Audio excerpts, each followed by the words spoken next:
Assalamualaikum warahmatullahi wabarakatuh. Perkenalkan, saya Rudi Pravita dengan nomor induk mahasiswa 2005112446. Sebelumnya saya ingin mengucapkan terima kasih kepada dosen pengampu mata kuliah Linguistik Forensik, yakni Profesor Dr. Haji Hasna Faiza, ARMHUM, yang telah membimbing saya.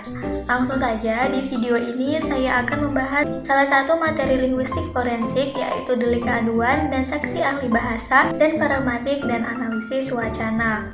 Baik, yang pertama kita akan membahas mengenai delik aduan dan saksi ahli bahasa. Delik aduan. Nah, apa sih itu delik?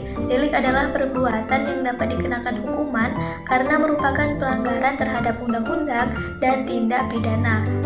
Delik aduan sendiri adalah pelanggaran atau perbuatan tindak pidana berupa penghinaan atau fitnah atau difamasi yang dilakukan secara tertulis atau lisan terhadap nama seseorang dan dapat dituntut di depan pengadilan jika ada pengaduan dari yang merasa dirugikan nama baiknya. Dengan kata lain, delik aduan hanya dapat dituntut atau digugat jika diadukan oleh orang yang merasa dirugikan atau korban. Nah, delik aduan tersebut dalam ilmu hukum pidana dibedakan atas dua jenis, yaitu delik aduan absolut dan delik aduan relatif.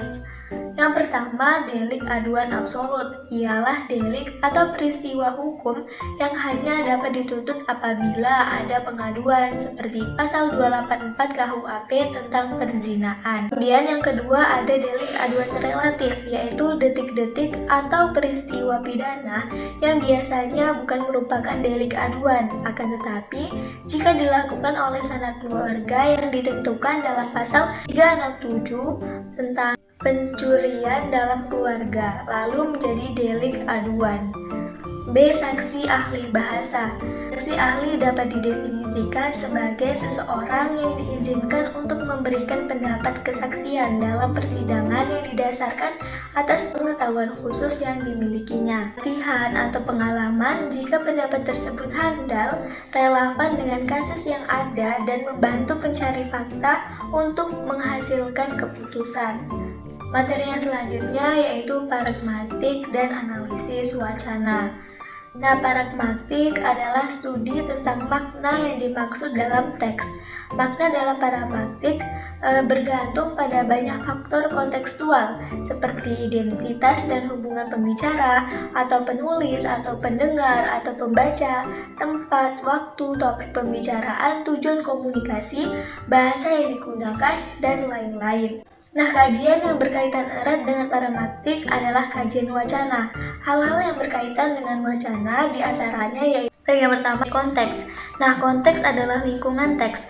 Lingkungan tersebut adalah kata-kata dan kalimat-kalimat sebelum dan sesudah kalimat tertentu yang sedang dipelajari. Selanjutnya, tutur. Nah, tindak tutur adalah pengujaran kalimat untuk menyatakan agar suatu maksud dari pembicara dapat diketahui oleh pendengar. Nah, tindak tutur ini dibedakan menjadi tiga, antara lain yang pertama, tindak tutur lokusi, ilokusi, tindak perlokusi. Selanjutnya yaitu presuposisi. Posisi adalah kesimpulan atau asumsi awal penutur sebelum melakukan tuturan bahwa apa yang akan disampaikan juga dipahami oleh mitra tutur. Selanjutnya deinferensi. Nah, inferensi diartikan sebagai proses yang dapat digunakan pendengar untuk memperoleh makna tersirat dari ujaran penutur yang dikombinasikan dengan ciri-ciri konteks.